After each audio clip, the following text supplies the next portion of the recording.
Hello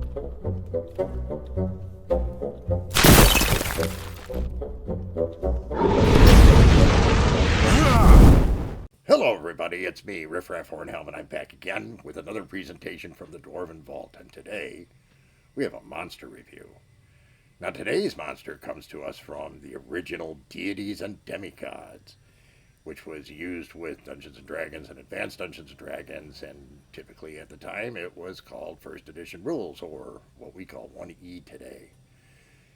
And the creature we're going to talk about comes to us from the Chinese mythos, and is called the Spirits of the Air.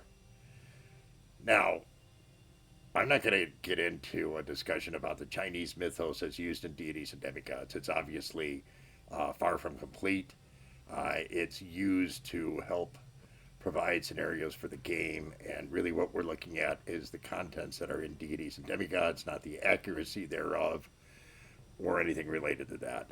I'm certainly not looking to offend anybody who is a follower of any of these guys in real life, but once again, we're going to focus on what's in the book. Now, the Spirits of the Air from the Chinese mythos are gigantic bat-winged creatures, and these gigantic bat-winged creatures have 50 hit points each, so they are fairly strong. And they're large. They're about 8 feet tall. Their heads are tusked monkeys' heads. The rest of them is pretty bat-like, except for the clawed feet that they have, which is where they do their damage, and their damage per strike is 2 to 20 for each claw. It's a pretty good hit. Now, they can only be struck by +1 or better weapons, but they only have standard magic resistance. They have an armor class of 4, which is good, but not great.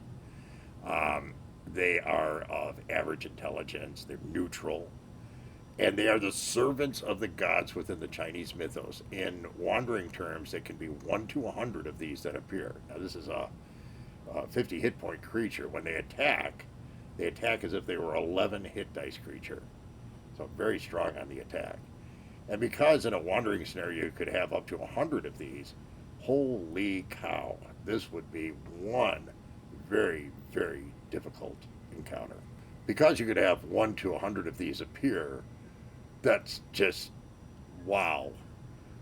I mean, I would rather face 10 dragons than 100 of these. I mean, this is really, really crazy, but they serve the gods. And it's not likely that you're going to run into them in super high numbers.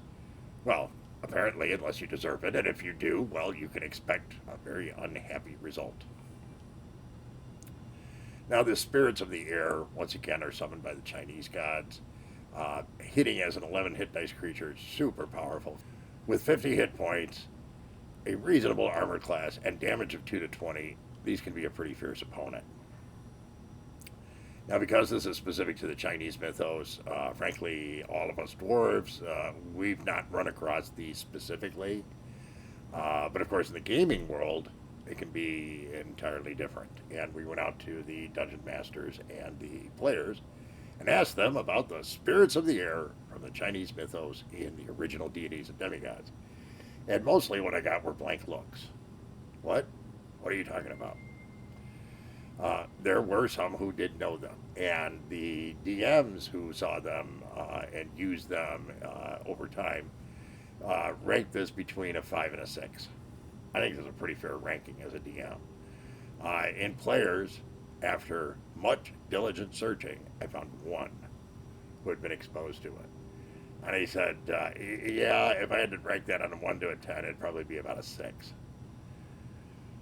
Now, what it really shows you is this is very uncommon. And once again, in Deities and Demigods, this is not a god. This is not a demigod. This is just one of the creatures that goes along with a specific mythos or pantheon of gods that is part of their universe. Deities and Demigods has a wonderful selection of both creatures and items that tend to be overlooked because people think there's only really gods and heroes and stuff like that in here, and that's not the case. Highly recommend that you spend the time to look through it. You'll find some interesting things that you can use. I'm going to do another video about some of the items from the Chinese mythos, which are really cool. And once again, things that you can use in a dungeon. In any case, that, my friends, is the spirits of the air. If you enjoyed this video, by all means, please give us a like, consider subscribing, all that kind of good stuff. I hope you found it interesting, amusing, educational.